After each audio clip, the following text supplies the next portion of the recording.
I had gotten to a point in my career where actually I was bored stiff. I actually started my career as a corporate and securities lawyer in Silicon Valley, and I didn't realize just how dependent I was on the organization I was anchored to for my identity.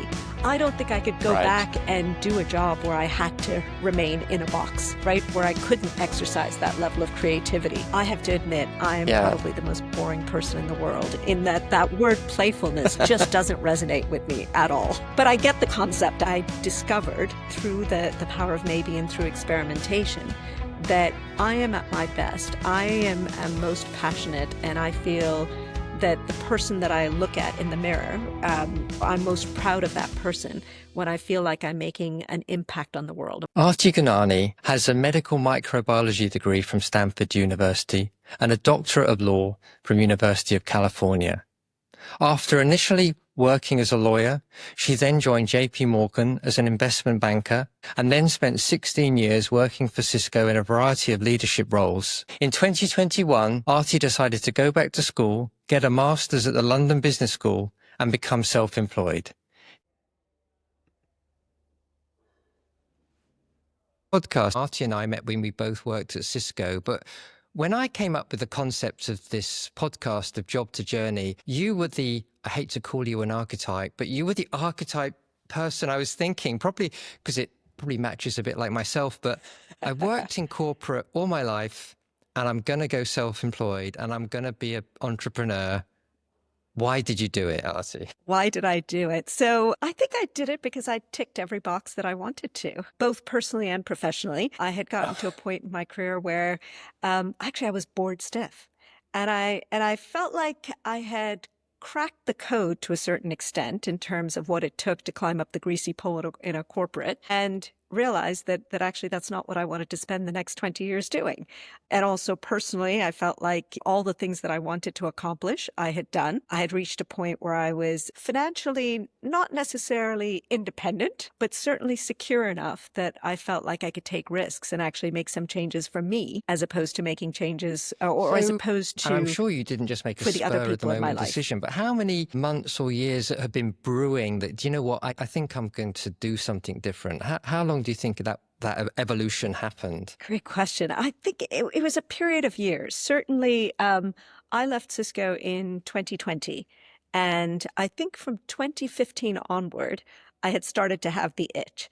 And the itch came from two sources. One of them was professional, in the sense of I was looking at the clock saying, okay, I've been at this company now 10 years. I've been at the company 12 years. And every time I would get bored, I'd get tapped on the shoulder to go off and do something different and interesting. So it wasn't a question of not having things to do that were fun, but it was starting to get a bit repetitive. And then the second aspect was in my personal life. I have two sons. They had become teenagers, and I could see that they needed me less and less and less, in the sense of just the feeding and the watering and the cognitive space that's required to be a parent of preteens or younger kids. And I realized that actually I was going to have all of this emotional and mental space freed up. All right.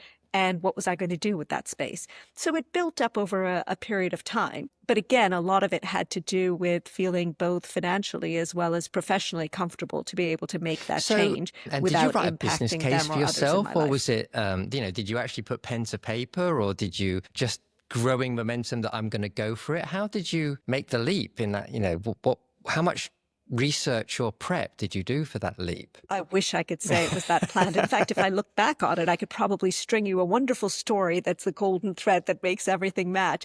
But this wasn't the first leap I've made in my career. I actually started my career as a corporate and securities lawyer in Silicon Valley. I moved from that to one of my clients, because my law firm imploded as a result of various changes. So I went in-house to one of my clients and did that for a few years. Sadly, there were some things that happened that required our board to make some changes, and they did what any board would do in challenging times, let of the CFO, and the controller and I took over the CFO's role. And the only people I knew were investment bankers. So when the time came to move on, it just seemed natural that I would go chat to them. And one of them offered me a position doing something that I had no idea what the thing was, but it sounded interesting. So took the leap at that point. Investment banking was wonderful for me, again, to help build the nest egg and to build confidence, to realize that I could go into a completely different area and figure it out. Did that for a period of years, and then we had an economic crisis, and that meant that investment banking needed to be put on hold for a couple of years, because I don't know how familiar you are with it, but that's a very elegant business model. Things turn south, fire all the bankers. A year later, things get better, you hire them all back in. For me, in that intervening period of time, I got married, I had kids. Going back to investment banking was not viable. So I looked around at what to do. And a mentor, well, actually, she's not really a mentor. She's someone who was incredibly influential and had no idea how influential she actually was. I'll digress for a second. As a banker, I was meeting new clients all the time, new potential clients all the time. One of them was a company based in White Plains, New York. What a great name. Run by a woman named Eula Shamini, who was a wonderful lady who actually at that point won the Ernst & Young Entrepreneur of the Year award. And I rocked up to White Plains, New York, I think it was, to meet her, thinking Ernst & Young Entrepreneur of the Year, young entrepreneur. Walked into her office and found a lovely lady in her early 50s who had decided to make the leap and go start her own company. And I thought, wow, that's really fascinating. How did she do this? And she shared with me, she was generous enough to share with me a little bit of her life story. And one of the things that she said that was really influential on me was she talked about how she had trained as a PhD in network engineering or some such thing, or in math, perhaps. She did academia for a while, but she got married, she had kids, and she decided that academia and kids did not mesh, at least at the level she wanted to be engaging and doing research. So she decided to go into a corporate career. She went and she joined IBM and was there for about 20 years doing really interesting stuff like writing the algorithms that would do root cause analysis for what happened on the space shuttle, from down on Earth. So really fascinating stuff. But what she said was that she went from being basically an individual in charge of her own career, in charge of her own research team and things like that, to being a researcher who was one of 20. So when something happened, or when she needed to take 2 weeks off, she had no qualms about that, because she was part of a team of 20 and she worked for the man, as it were, right? So she was able to balance many things. Once her kids got old enough where she felt that it was time for her to do things for herself, she decided, what did she want to do? She wanted to start her own business and ended up starting this amazing company. Again, that was not a conversation we had. That was just the two of us getting to know each other. And I didn't realize until later that actually that was what I had patterned my career and my shifts on. So coming back to banking and having been laid off as a result of an economic crisis, when I went back to what am I going to do next with one small child at that point and being pregnant with my second, I realized that actually corporate was not a bad thing and not a bad place to be. And that's what eventually led me to joining Cisco. So, your original question was about how do you make these leaps? How do you make these shifts? I wish I could say that everything was all planned out, but I think it was far more opportunistic and instinctual. Well, it sounds like and there's another guest out there that I need to interview, but also. Absolutely. But she probably doesn't remember me, but whilst oh my goodness, do I remember her. You've been used to crisis, change of job circumstances, evolution, even inside a job, got to react. So, I think that's one of the interesting things. We can all be in corporate jobs. So that doesn't mean we're not used to change, crisis, fluctuation, good times, bad times. And it sounds like you thought, well, actually, I can apply that in my own business. I've actually got probably more experience than I think I do in terms of being an entrepreneur. And I'm putting words in your mouth a little bit, Aarti, but no, that sounds like you had a few things to really help you make the decision. Now, I have another question for you so having left Cisco, and you've talked about investment banking, you talked about your past, 16 years at Cisco, and I know I said I didn't give you a sort of a bio at the beginning, but you also worked for JP Morgan. I'm struggling to think that you have a bachelor's in microbiology at Stanford, you have a doctorate of law from University of California, and you worked in a strategy functions and investment banking.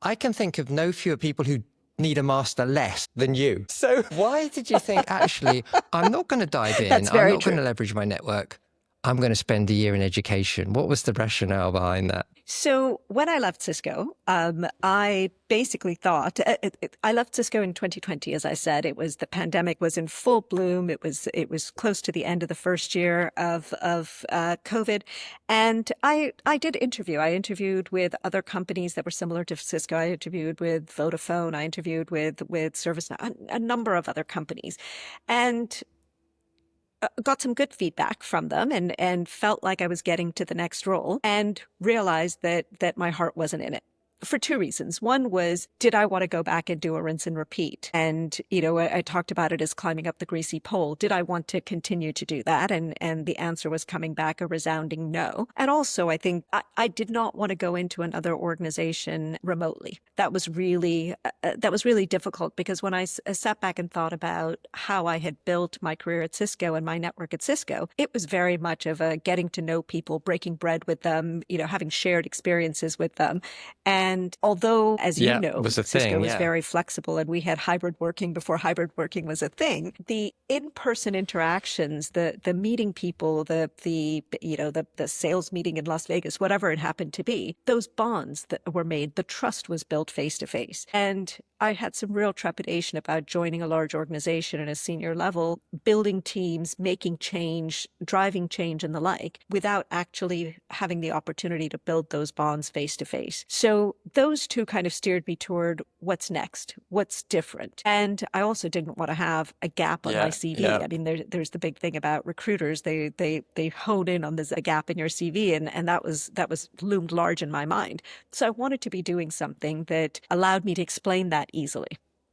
And again, by happenstance, I met someone who said, "Why don't you check out this program at London Business School?" And I said, "I don't need a master's. For God's sakes, why do I want to go back to school?" And this woman, Carrie, who had just finished the program that I did, said, "No, no, no, no, no. It's not about the education. It's actually about the opportunity to take a step back, to be surrounded by other professionals who are looking to make a career change, who are looking to make some sort of pivot, and learning with them in a way that also scratches the academic itch, as it was, right? The learning itch, honing the academic toolkit, but also being exposed to different areas and different topics that maybe you always wanted to, but never had an opportunity to be exposed to." So she encouraged me to apply. One thing led to another. Lo and behold, I realized that actually that was the thing that was exciting me the most. And there was a third aspect or another aspect of it, which was I my kids were teenagers at the time, and they were obviously going to school from home as a result of lockdown. And there was a part of me that really liked the idea before they flew the coop and went off to university to engage with them in a way where we were all three students at the same time, where we were at home at the same time, and we had some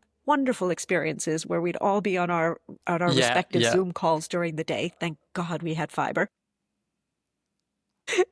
We would all be on our respective Zoom calls during the day. Yes, we fight with each other in terms of, no, don't stream that movie in high def while I'm trying to do a conference call, those kinds of things. And then we'd get together for dinner. We'd have meals together. And then after the day was done, we would all sit there and do our homework. My kids would actually review my papers, and I would do the same for them. So it was a real bonding experience for us, which far outweighs the value of No, and I think some people, the we all the tuition. potentially Let's put it forget that way. that the value of the human interaction versus what the paper says. Because, I mean, I know this as well, is to go from a situation where once you're at 10 years plus, which we both were at Cisco, it's like, well, everybody knows Aarti. So, everybody knows Peter. You built your network. We worked in international roles. As I say, we were fortunate enough to be able to fly to different meetings around the world. And so to go from being on your own as a solo practitioner with, where am I going to go? I can see how the education opportunity just throws you straight back in a community, right? And so everybody knows Aarti, even if it's only 100 people It on your really course, did. right? So it's not, I can see how that was really nice, or could have been nice. Absolutely. And actually, one of the professors I had at London Business School was a woman named Herminia Ibarra, and she has written a book called Working Identity. And it didn't really resonate with me at the time that I was in school, but after I was done, so this would have been early 2022, I went back and reread it, and it really struck a chord. The book is called Working Identity, and the concept is that when you are in these sort of high pressure, intense roles, which take up a lot of time and a lot of your mental space, your private life and your personal life meld, and your identity becomes intertwined. What you do in outside work and what you do inside work, they all come together. And especially being at an organization, one like Cisco, which has such a strong culture for Yeah. that long, I felt like if you cut my wrist, I would bleed Cisco teal blue, right? Whatever the Pantone color is for that.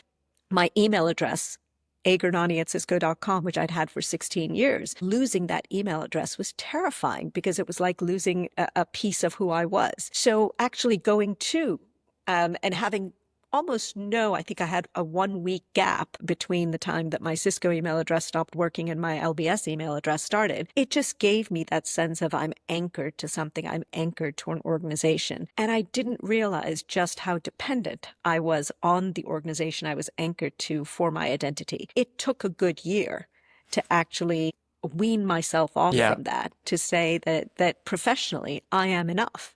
That I actually don't need that business card or that platform to define who I No, am that's interesting. And it personally and actually brings us professionally, on to to my sort of define my next thought identity. process was that I know you're going to probably explain that circumstances worked out well and your network at London Business School gave you opportunities. But without that, maybe in an artificial world, were you starting to think, how do I promote Aarti USP in terms of why hire me as an individual versus a company versus someone who's been doing it for 5 years? Did you have to start thinking about that and what that might look like? Even if, as I say, maybe I think you said to me earlier, luck was on your side and you got some net opportunities through networking. But yeah, how did you recreate that identity or even potential identity for yourself? Well, I got really lucky because this program that I joined was with others who were also pivoting. They were either pivoting their geography, they were pivoting their industry that they were in, or they were looking to what do I want to do next, right?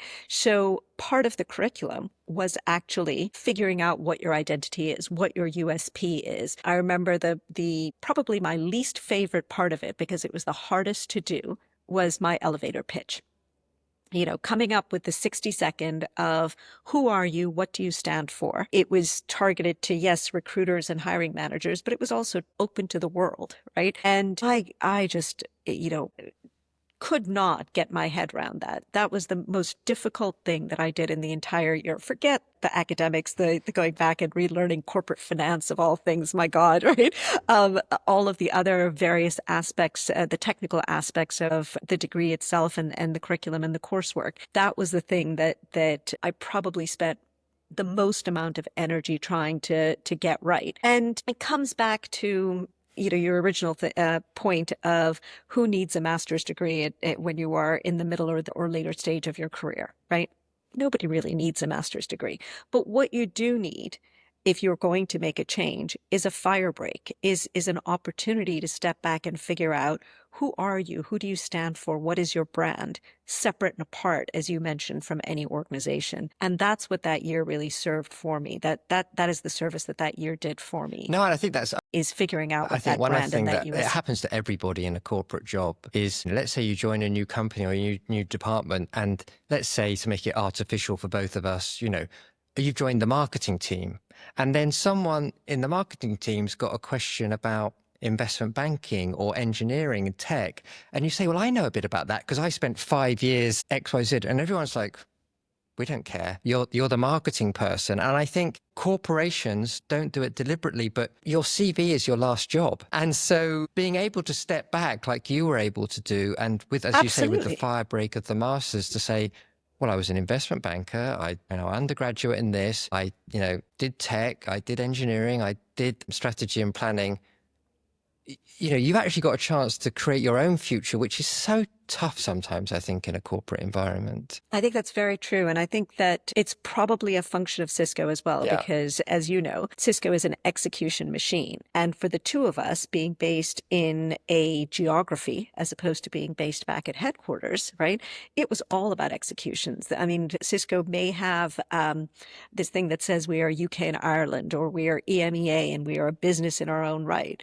But really, it was a sales arm of the larger organization. So the point that you made about Yeah. you are only as good as your last position or your current position, I would go so far as to say it's only as good as the last achievement Yeah. that you clocked, because everything else in the past is forgotten. And Of course, you actually that brings up a absolutely. point. And if you don't mind, if I could digress again and take us on a slightly different tack, one of the amazing things about Cisco and being in any large corporate is that you do have an opportunity, and I certainly had that opportunity, I think you did as well, of being able to, even though it's difficult, being able to reposition yourself. I did stints in marketing, I did stints in sales, I did stints in operations, as you talked about. You can kind of float around and still be part of the family. You can sort of watch out and see where the next opportunity comes up. And yes, it's a risk, but it's an execution risk in a sense. It's not a risk in terms of I'm going to lose my job, or I'm going to have to go outside the family, as it were, right? Incredible for that. But it can also be incredibly limiting in the sense that you are you are performing a function. You're performing a single function in a broad organization. And in some ways, you have to stay in your box and stay in your lane. And that, I think, is one of the things that I find very liberating of where I am today, which is I don't have to stay in a lane. In fact, I joke and I say, since I've left Cisco, I feel like I've become incredibly de-skilled, because I don't think I could go Right. back and do a job where I had to remain in a box, right? Where I couldn't exercise that level of creativity. So the one thing I would say about leaving corporate is if you leave I corporate and you I actually can enjoy what imagine. you're doing, it's very Oh, difficult to go back to corporate. that's great, I suppose. I I mean, don't you've think got I that could do it at variety, this you've got moment. those challenges, you've got those opportunities. But you touched about this right at the beginning, but I just want to give you a chance to come back to it, Artie. Is actually, it seems to me, looking at the type of opportunities you're actually working on, that the lawyer, the M&A, the biotech, Artie, with nod to strategy and tech, that side of your experience and maybe your passion has definitely percolated up to the top. Is that fair to say? That's absolutely fair to say. So to explain that a little bit, I have to scroll way back to the beginning of not even my professional career. I think back to when I was in school. So as you mentioned, my undergrad degree was in medical microbiology of all things. And I, wanted to go off and do something in the medical field. I grew up in a family where my mom was a doctor, my dad was an engineer, and it was kind of expected that I was going to go off and be an engineer or be a doctor. So to address that question, I need to scroll way back in time before I even started working. So as you mentioned, my undergraduate degree was in medical microbiology, and I had every intention of going into the life sciences. There was a lot of family pressure. My mom was a doctor, and I'd spent a lot of time in and around her practice and the like. And it's an area I was genuinely interested in. But when I graduated from university, unfortunately, biotech was waning, and what was taking off was big tech. And so it was very difficult for me to actually land a job that would pay enough to cover my student loan payments. Frankly, it was just a matter of practicality and financials. And I realized that I had to come up with a different plan. So I had to put biotech biology on hold. I decided, what am I going to do? Well, let's go to law school, because law is a gateway profession, and maybe by then things will change and perhaps I'll do patent law, but I still want to be in that life sciences area. I was in Silicon Valley at the time, and it was very difficult to get away from the idea of startup businesses and venture fund formations and things like that. And most of my clients ended up being in the big tech space, in the software space, hardware space, in a little bit of services, a lot of telecoms. And so that's where my career kind of naturally took me, and it evolved for a period of time. A few years ago, as I said, when I was bored, my mind, and looking at what is the next iteration and what do I want to do, and then took that year off to really reconnect with who I was and who I wanted to be and what I wanted the next phase of my career to look like. I kept coming back to life sciences, and luckily timed it perfectly for when life sciences was really starting to take off again. There was I would say, a 15 to 20-year hiatus, probably 2015 onward. Life sciences has really seen a resurgence. So the Mm-hmm. timing worked, and being out of the rat race, off the hamster wheel for a while, and having a period of time to be able to introspect and say, what will really drive me? What do I want to do? What do I want my legacy to be? If I'm going to work for the next 20 plus years, what do I want the footprint that I leave to be, resulting from those 20 years? And it just naturally brought me back to life sciences. So that's how I ended up Oh, again great. or not again, but ended up in the biotech sector. Well, I think I'd like to come on to the future in a minute, Aarti, but you've actually sort of stolen one of my jokes, but I think it's probably better that you say it rather than I. But it sounds like a bit of an Indian in Silicon Valley stand-up routine. I could have chosen any career as long as it was lawyer, doctor, or engineer. So you probably you've done all three now. So that's I haven't done engineering. I haven't done engineering, and actually, well, you worked for an engineering company for a very long time. That was my link to there. And I do have to correct your joke slightly, which is, in my family, which is a slightly strange part of the Indian culture, was only a doctor or an engineer. In fact, when Oh, okay. I was on the opposite coast in the US from my parents and from my mom. And I remember calling her up on the phone and saying to her, I've decided what I'm going to do next. I'm going to go to law school. There was literally dead air on the other end of that line. Oh, wow. And what she basically said was, that's okay, Beti. You'll marry out of the family anyway. Beti is short for yeah.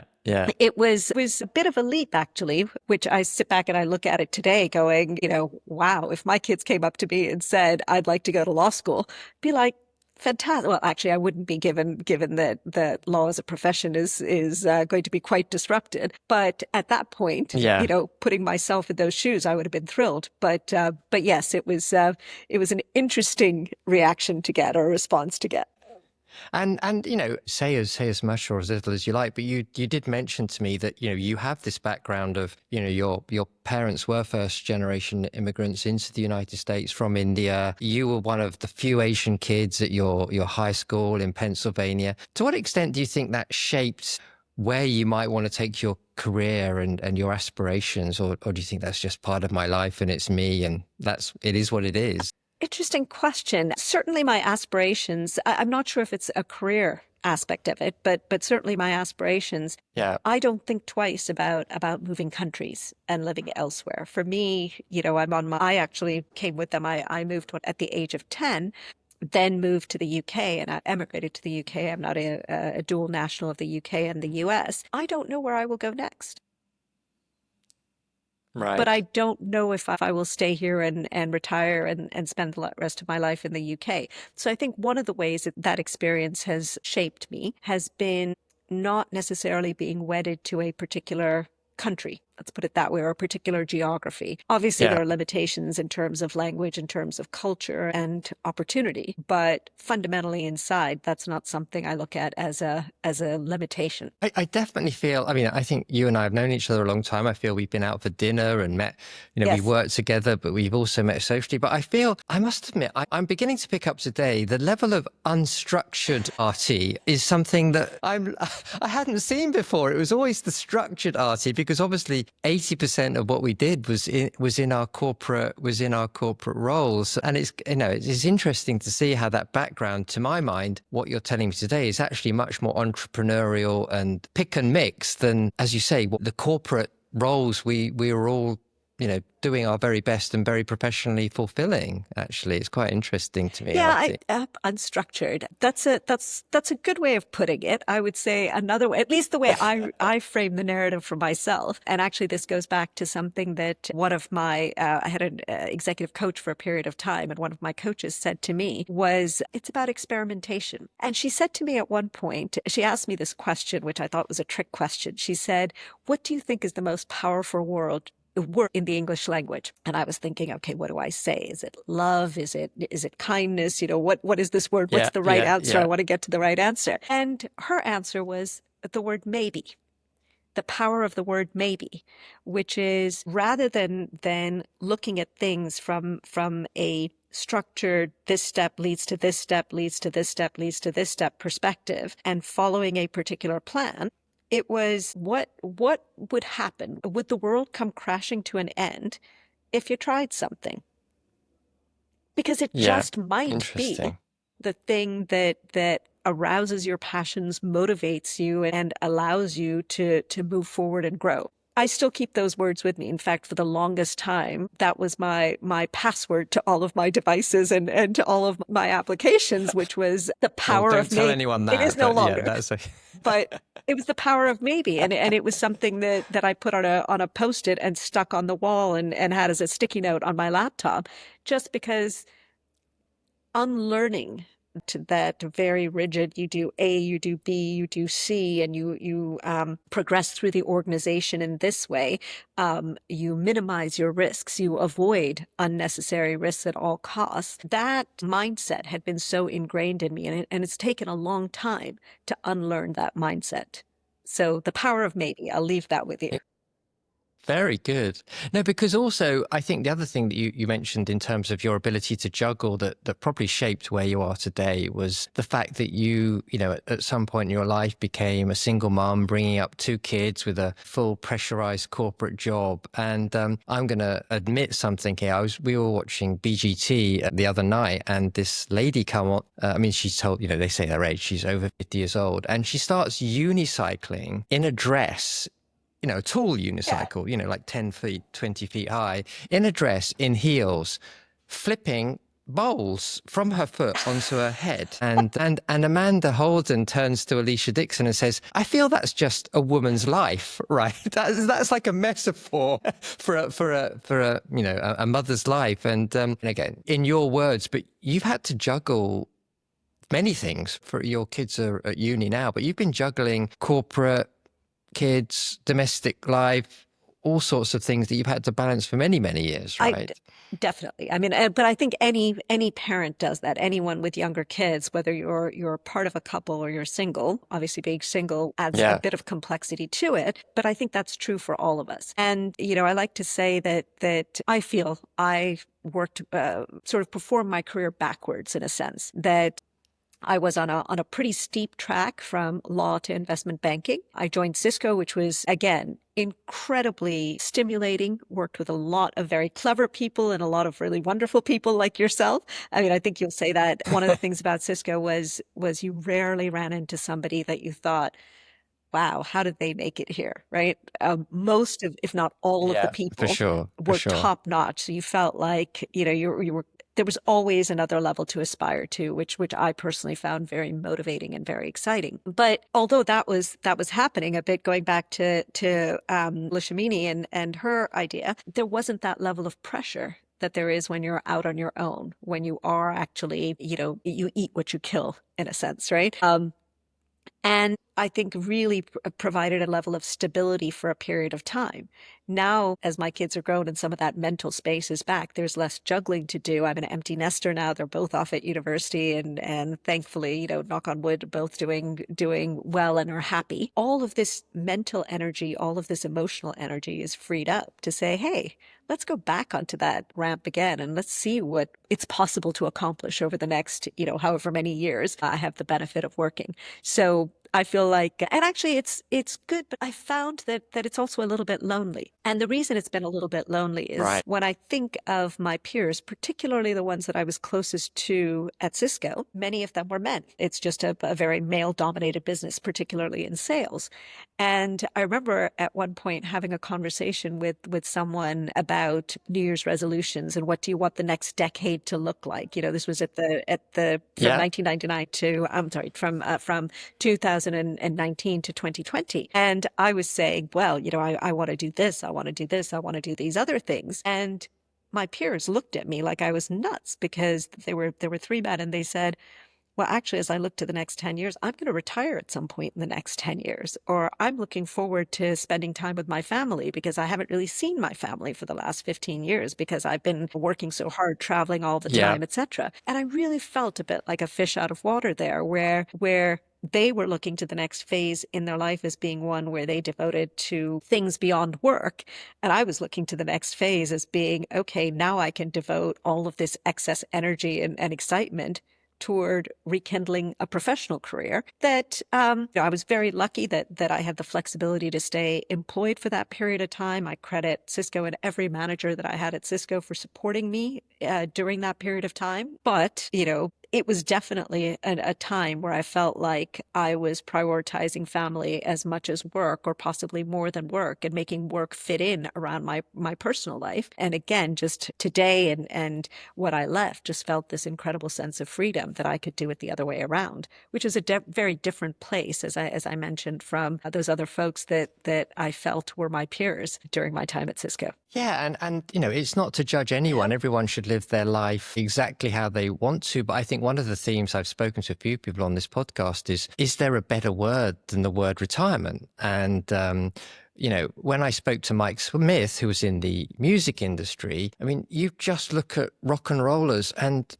you know, whether it's Steve Tyler or Mick Jagger, or they're not aging themselves per se in terms of how they turn up. And I think one thing that I think is really interesting about what you're saying is it's almost like this concept of retirement for you, and I totally agree, is kind of, what does it mean? And the other thing that I think I know you're attaching is I'm not just trying to play in my professional life. And I think you used the word when we spoke beforehand. It's like I'm trying to create this playfulness in all of my life, just playfulness in terms of my business opportunities, but also playfulness in terms of hobbies, passions, interests. And maybe you'd like to just expand on that a little bit, Aarti, because I know it's something you're really, you know, trying to do, you know, in terms of the holistic nature of your life, about doing Absolutely. both. And you say the word playfulness, and that's a word that's used quite a bit. I have to admit, I'm Yeah. probably the most boring person in the world in that word playfulness just doesn't resonate with me at all. But I get the concept. I get the Yeah. concept intellectually. Just in my heart, I'm too much of a geek to play. I think I'm too serious a person, and just too boring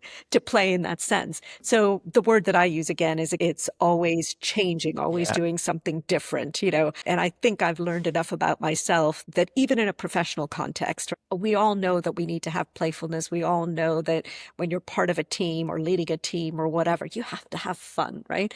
And I'm probably one of the least fun people that I know. So one of the things that I have learned along the way is, of all the skills that I hire for, of all the people that I surround myself, there has to be that one person who is incredibly fun, and they need to be the person who are the you know, the Julie from the Love Boat, the fun person who is going to Yeah. organize all kinds of fun that I can participate in. But you never put me in charge of the fun activity. You know, that's certainly a limitation Well, that exists out there, and I will hold my hand up saying I am not fun. I like having fun, but I am not fun. I think you're selling yourself a bit short, Aarti. But I must admit, I was prepping for this, thinking, would I associate the word frivolous with Yeah. Aarti? I'm like, no, sorry, that's just not word. But I've forgotten the word that you said that begins with E. Yes. Experimentation. Maybe you'd like to share a couple of examples of what experimentation looks like to you as you create your own version of fun, Aarti's fun, shall we say? Let me take that away a little bit from the fun and talk about experimentation professionally. I'm going to reframe your question Yeah, a of little course, bit. of course. So one of the Yeah. the experiments was to have a look outside the corporate world into the third sector. and to say, as part of my finding my purpose, my passion in this next phase of my career, and also while I'm looking for my next executive gig, after I graduated from London Business School, or after I finished London Business School, I should say, I looked at charities that I could potentially add value to and engage with. And actually, I worked for a charity for about 3 months as their interim COO, helping them energize themselves, retool themselves after COVID. They'd had a significant amount of turnover. They'd had lots of things. I found it was an abject failure. It wasn't a failure in terms of the charity or the work that was done, but it was an experiment that I learned a lot from. And it said, actually, I'm too wired for outcomes and delivery and metrics and those sorts of things for this type of organization, which has a different mission, where those things are not primary. And I realized that's actually, it required so much of my energy to flex my style to be part of an organization like that, and to bring myself to work in a way that fit in with that organization, that it was not a place that was efficient for me to be at. I'm putting lots of non-fun words around it, but that was an experiment where I have to say I learned a huge amount. And I learned in that organization one key lesson that I will always keep with me, which is when the people around you are emotionally invested in the outcome that you're trying to drive, in the benefit or the impact that you're trying to drive, all of the other things that we learn in the corporate world around compensation, around employee engagement, programs, around all of these things that large corporates try to do to keep employees happy and engaged and well, they almost pale in comparison. That people Yeah. will come to work despite the environment if they feel like, if you've tapped into their intrinsic motivation, if you've tapped into something where they feel like emotionally they are involved, engaged, and they can make a difference. So it was a massive learning for me from that perspective, because I was coming out of a sales background where, compensation drives behavior, and you can't reward behavior A and expect outcome B kind of thing. It was very, very technical, very secular, very dry. And to come into an organization where people came to work because they wanted to be there, and they would put up with almost anything because they knew that what they were doing was feeding their soul, was a massive learning for Yeah. me. So that's an example of experimentation. It's an example of some of that playfulness without being playful, or fun without being fun. Although I appreciate it's a particularly dry example. If I flip over to the No, other I side, think large corp. what I'm doing today, which Okay, is go for actually it. more Go for fun, it. and it is experimentation as well, is I'm freelancing at the moment, and I have the part of my life which is very much about, providing services to healthcare companies and biotech companies and bringing in a bit of income, etc. I mentor early stage founders in the life sciences and med tech, again, in terms of building out their businesses and the like. So do that on the professional side. But to balance that, my equivalent of going and learning how to speak another language, or to knit, or to garden, whatever it happens to be, or Yeah. to learn how to do technical climbing or whatever, is I'm learning how to swing trade. So I hooked up with Oh, a wow. couple of full-time Right. traders in New York who were introduced to me. And they are, along with a group of other people, teaching me about technical analysis and stocks, and both trading stocks and trading options. And I find it to be absolutely Wow. fascinating. I have to admit that my portfolio, or my performance, is a sea of red for the last couple of months, because every time I turn around and I feel like I have a trade that I feel really good about, there's some or other executive order that kind of pops out of somewhere at 3 a.m. that absolutely, let's say, destroys my P&L. It's managed risk, but still, I don't like seeing a sea of red there. But the last couple of months have been difficult, but I just find it to be absolutely fascinating. So Oh, wow. a completely Well, different thing relative to anything else I've tried before, but I'm having a great time doing it. I'm impressed, Aarti, because don't tell anyone that I trained as an accountant, and don't tell anyone that I used to be an auditor at an accountancy company. And I used to audit a couple of they were specifically option and commodity trading companies. And they used to have these sheets on the wall with all the put and the pull options, and the name of the option, and then the diagram of the circumstance under which you would buy or sell that option. And like the first two were like, buy high, sell low, Yeah. or, whichever way round.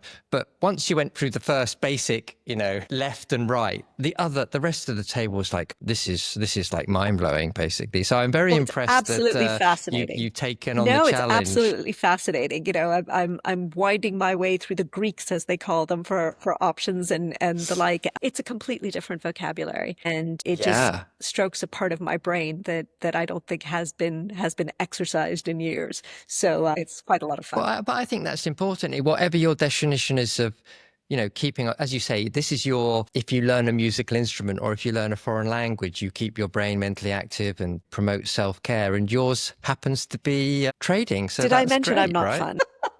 I'm reconnecting It's with your my inner definition geek. of fun. That's absolutely great. So you seem to be in a fantastic place. And as I say, I know you almost exclusively from a corporate situation through a variety of roles, and you and I change roles in that circumstances. But my observation is 4 to 5 years on, you're in a great place. And what encouragement or advice would you give to someone who was you, or not necessarily you, because we're our own personalities? What advice would you give to someone who's thinking, do you know what? I've done my X years in corporate. I really want to go do something else. Maybe what's your top 2, 3 tips of, you can't forge their path, but you could say, I would do this as a starting point. What would you recommend? So I have three lessons that I've learned. And that I would pass on to someone who's thinking about it. First lesson is, or first observation is, don't overthink it. Trust your gut in terms of if things are not working, if you are not getting up and excited and passionate about what you do. And I'm not talking about every single day because you can't measure it on a day by day basis. But if you look back at the last six Yeah. months and you look back at the last 9 months and you find that you are in that sense of malaise, right? Don't ignore it. Do something and don't overthink it. Take a leap. So be prepared to make a change and mentally prepare yourself to make a change. So that's point number one. Point number two is know what it's going to take for you to bring the risk of change to an acceptable level, to de-risk that change, right? For me, it was having enough financial security that I felt that I was not going to impact my children's future, and I wasn't going to be on the breadline. So I needed to get to a point of financial security, which didn't mean I'm not financially independent by any means, but I am sufficiently financially self-sufficient that I can do anything. And if I'm unemployed if I don't have an income for the next 5 years, I'm going to be okay because I can make certain changes and make that happen. And I don't mean unemployed or not have an income. If I choose to do something that doesn't result in incomings, it's going to be fine, right?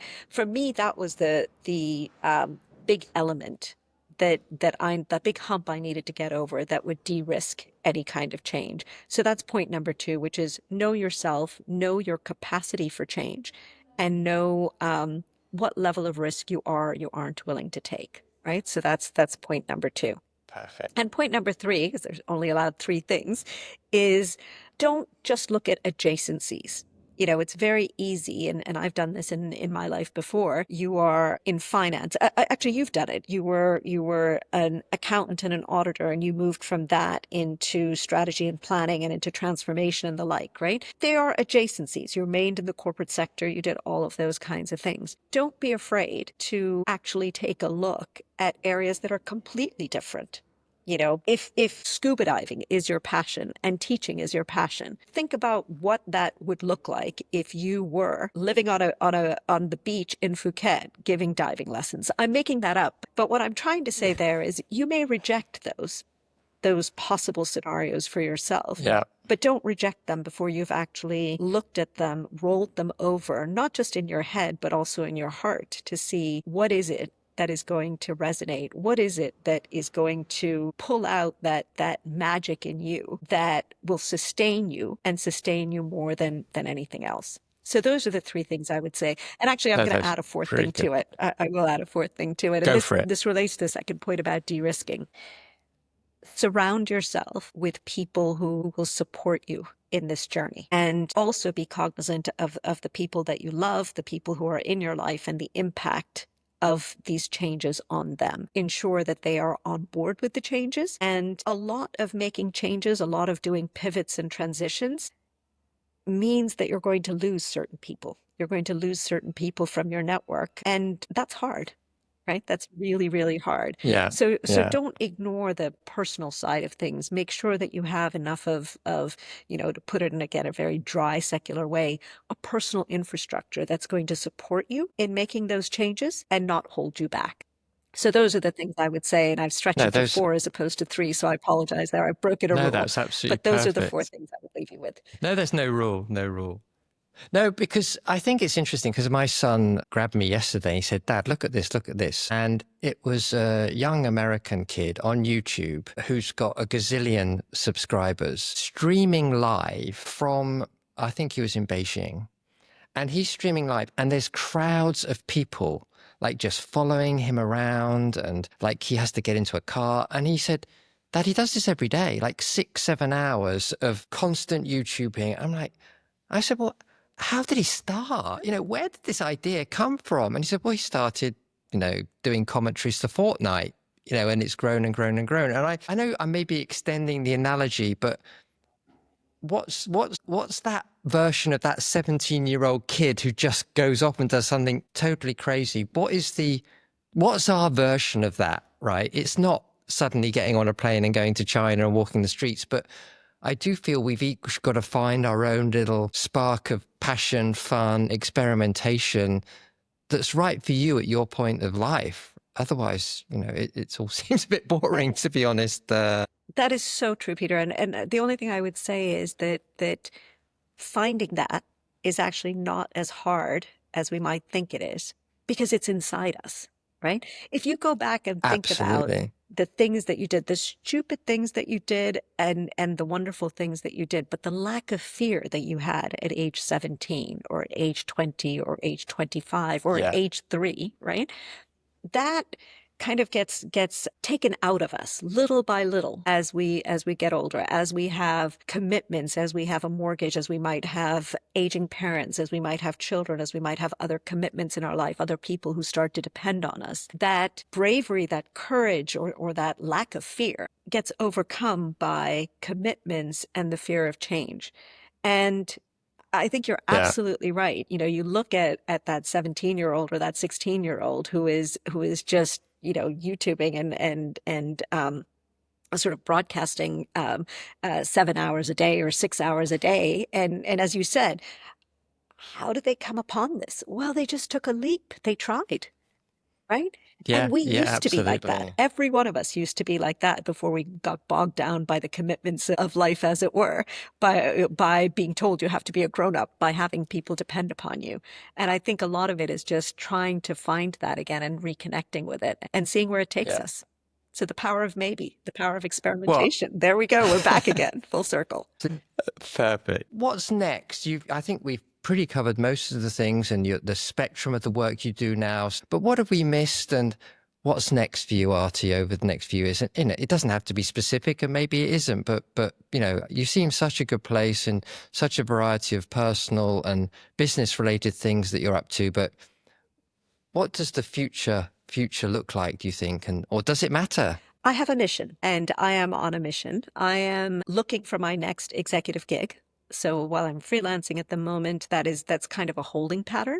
My most recent role was I was running a biotech spin out of Cambridge University. It was a company that was developing a diagnostic test that would help people with inflammatory bowel disease, Crohn's disease, ulcerative colitis, that sort of thing. Sadly, that company didn't work out because our clinical trial didn't show results to support a viable commercial offering. And so we had to wind that company down. But I want to do something like that again. I found that to be, one, personally and professionally fulfilling and satisfying, and I felt like I grew a lot as a person. But importantly, I discovered through the power of maybe and through experimentation that I am at my best, am most passionate, and I feel that the person that I look at in the mirror, I'm most proud of that person when I feel like I'm making an impact on the world, a positive impact on the world. And the area in which that happens is life sciences. So what's next for me is actually finding that next startup that is looking to commercialize their offering, something that will really make an impact on people's lives.